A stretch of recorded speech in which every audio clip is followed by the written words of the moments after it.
ఒక్కసారి కొమ్మూరి గోల్డ్ కి కాల్ చేయండి. తాకట్లో ఉన్న మీ బంగారాన్ని విడిపించి మార్కెట్ ప్రైస్ కి వాళ్ళు కొనుక్కుని మిగతా డబ్బులు మీకు ఇచ్చేస్తారు. హాయ్, వెల్కమ్ టు మనం టీవీ ప్రేక్షకులకు శ్రీరామనవమి శుభాకాంక్షలు. సో మరికొద్ది సేపట్లో అన్ని రాష్ట్రాల సీఎంలతో ప్రధాని మోదీ భేటీ కానున్నారు. సో భేటీకి ముందే ఇటు వెస్ట్ బెంగాల్ సీఎం మమతా బెనర్జీ కీలక వ్యాఖ్యలు చేశారు. సో సీఎంలతో మీటింగ్ కేవలం మినీ లాక్డౌన్ అంటూ ఆవిడ చేసిన వ్యాఖ్యలు ఇప్పుడు సంచలనం రేపుతున్నాయి. ఒక పక్క మీటింగ్ కూడా కొనసాగుతుంది. సో బ్రేకింగ్ న్యూస్ చూస్తున్నాం మనం టీవీ స్క్రీన్ పై. దాదాపుగా 2 రోజుల పాటు, అంటే ఇప్పుడు సాటర్డే సండే ఉంది. సో సాటర్డే సండే ఇంధనం సేవ్ చేయాలనే మాడ్యూల్లో కొన్ని కీలక విధానాలు మరి కాసేపట్లో కేంద్రం రిలీజ్ చేసే ఛాన్స్ ఉంది. సో ఇప్పుడు వర్చువల్ మీటింగ్ పై మోడీ పెట్టిన ఎమర్జెన్సీ మీటింగ్ పై ఇండియా మొత్తం ఆ మీటింగ్ వైపే చూస్తోంది. ఎలాంటి ఆదేశాలు ఇస్తుంది కేంద్రం, ఏంటి ఫర్దర్ మన స్టెప్ ఏంటి? ఇప్పటికే ట్రంప్ కాల్ చేశాడు పిఎంఓకి. ఎట్టి పరిస్థితిలో హార్మోస్ జలసంధి దగ్గర ఏదైతే నౌకలన్నీ స్ట్రక్ అయిపోయాయి, కొన్ని వేల నౌకలు స్ట్రక్ అయిపోయాయి, కొన్ని లక్షల కోట్ల బ్యారెళ్ల చమురుతో. మరి ఇలాంటి నేపథ్యంలో ఆ యొక్క చమురు నౌకలను సేఫ్గా పంపించాలని చెప్పి ఏ దేశాలు వాళ్ళు కోరుకుంటున్నారు. ఇటు షిప్ ఓనర్లు కావచ్చు, దాంట్లో ఉన్న క్యాబిన్ క్రూ కావచ్చు. సో అందరిది ఒకటే టెన్షన్, హార్మూజ్ స్ట్రైట్ దాటాలి అని చెప్పి. సో ఇలాంటి నేపథ్యంలో ఇటు ఇండియా కావచ్చు, ప్రపంచ దేశాల్లో చమురు సంక్షోభం అందరినీ విస్మయానికి గురి చేస్తుంది, బాధలకు గురి చేస్తుంది. ఇటు డైరెక్ట్గా ఇండియాలోని చాలా హోటల్స్ పై ఎల్పిజి గ్యాస్ ఎఫెక్ట్ పడటంతో చాలా మంది ఇళ్లకి వెళ్ళిపోతున్నారు. సో చాలా హోటల్స్ పై దెబ్బ పడింది. ఇటు కమర్షియల్ గ్యాస్ సిలిండర్ 1800 రూపాయల నుంచి 6000 నుంచి 7000 దగ్గర వరకు ఇప్పుడు మార్కెట్లో పలుకుతోంది. సో ఇలాంటి సంక్షోభం నడుమ ఇటు ఇంధన కొరత అంటూ వార్తలు. వాస్తవానికి ఇండియాలో ఇంధన కొరత లేదు, కానీ చాలా మంది అపోహల్లో బతుకుతున్నారు. అలాంటి వాళ్ళ కోసమే ఇటు డీలర్స్ అసోసియేషన్ కూడా ఒక లేఖ రాసింది. ఇండియాలో ఎలాంటి చమురు సంక్షోభం లేదు, ఇంధన కొరత లేదు అని. సో మరి ఇలాంటి నేపథ్యంలో మరి కాసేపట్లో కేంద్రం కీలక గెజిట్ రిలీజ్ చేసే అవకాశం ఉంది. ఇప్పటికే virtual meeting is going on. So nation wants to know there is no lockdown.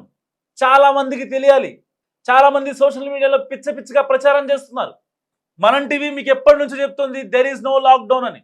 Surprised that some leaders are saying things like there will be a lockdown and there will be shortages of LPG, shortages of diesel and so on. These are absolutely baseless, and remarks such as these coming from leaders in political domain is really worrisome. Instead of keeping people together in confidence and giving them the assurance that the central government and state governments are working together and ensuring supply without any disruption for people, because these are essential goods. There are some leaders who are going about saying there will be lockdown and so on. These are absolutely baseless.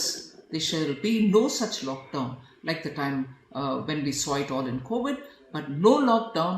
But when people are misleading, leaders such as some coming from different states who are misleading people, I condemn their statement and want to reassure people that there shall not be any lockdown. So oil కొరత ఉందని చెప్పి చాలా మంది మాట్లాడుతున్నారు, కానీ మీకు మనం TV ఒకటే చెప్పింది.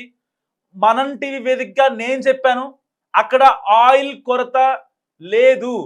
మరొక 21 రోజుల వరకు ఆయిల్ మనకి ఎలాంటి ఇబ్బంది లేదు. సో ఇటు డీజిల్ రేట్లు పెరుగుతాయి అని చెప్పారు, పెట్రోల్ రేట్లు పెరుగుతాయని చెప్పారు. కట్ చేస్తే కేంద్రం వాటన్నిటిని కుదించింది. ఎక్సైజ్ సుంకం అయితే ఉందో, పెట్రోల్ డీజిల్ పైన విధించే ఎక్సైజ్ సుంకం దాదాపుగా రెండింటి మీద కలిపి 20 రూపాయలు తగ్గించింది. మామూలు థింగ్ కాదు. సరే, కొంతమంది ఎలక్షన్స్ ఉన్నాయి కదా, మోడీ ఒక డ్రామా ప్లే చేస్తున్నారు అనుకోవచ్చు. కానీ ఇంధన కొరత, ఇంధన సంక్షోభం వెలువడుతున్న నేపథ్యంలో చమురు కంపెనీలకు కాస్త ఊరటనిచ్చారు. సరే, డైరెక్ట్గా వినియోగదారుడికి ఇవ్వకపోయినా బయట దేశాల్లో దాదాపుగా 30% నుంచి 50% వరకు రేట్లు పెరిగాయి. పెట్రోల్ రేట్లు అమాంతం పెరిగాయి. ఎవ్వరికీ తెలియదు ఈ విషయం.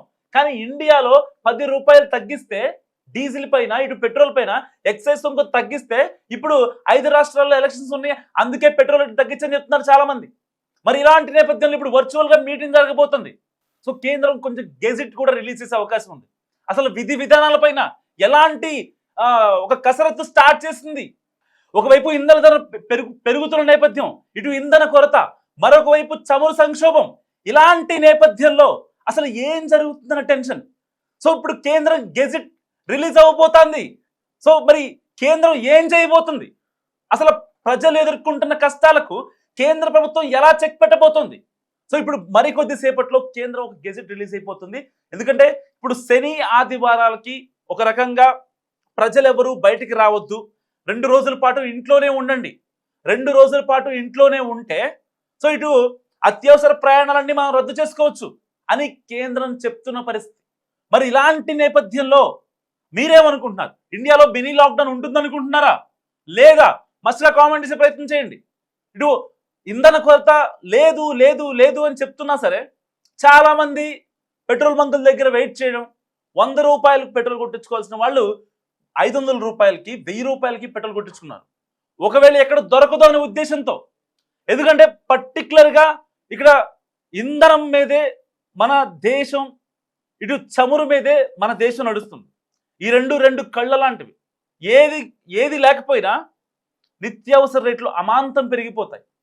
నూనె రేట్లు పొద్దున్నే తాగే పాల దగ్గర నుంచి నైట్ పడుకునే వరకు, మధ్యలో మీరు ఏం తిన్నా, మీరు ఏం తాగినా అన్నిటి ఇంపాక్ట్ వీటిపైన ఉంటుంది.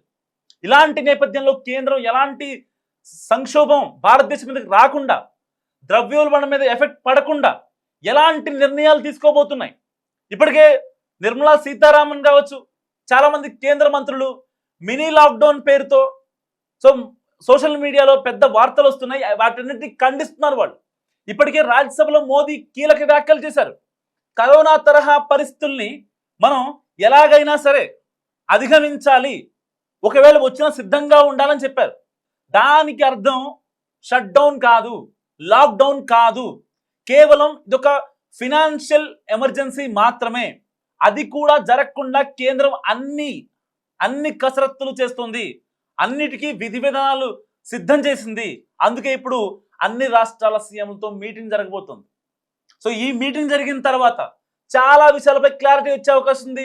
బ్రేకింగ్ న్యూస్ చూస్తున్నాం మనం టీవీ స్క్రీన్ పై. ఒక పక్క ఇంధన కొరత, మరొకవైపు ఇంధన ధరల పెరుగుదలతో ఇబ్బంది పడుతున్న టైంలో ఇటు పెట్రోల్ రేట్లపై, ఇటు డీజిల్ రేట్లపై ఎక్సైజ్ సుంకాన్ని తగ్గించింది కేంద్రం. సో గణనీయంగా తగ్గిస్తూ కీలక ప్రకటన చేసింది.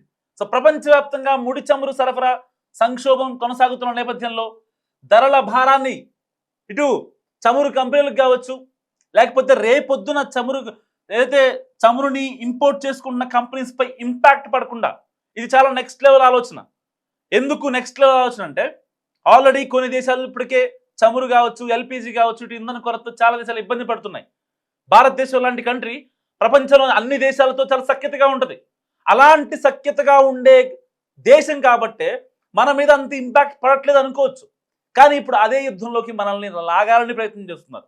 సో ట్రంప్ డైరెక్ట్గా కాల్ చేశాడు మోడీకి, ఎట్టి పరిస్థితుల్లో మీరు మాట్లాడాలి, you have to speak, you have to talk.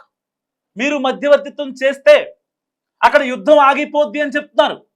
అక్కడ మధ్యవర్తిత్వం జరపాల్సింది ఎవరు? నిజంగా మస్తుగా కామెంట్ చేయండి.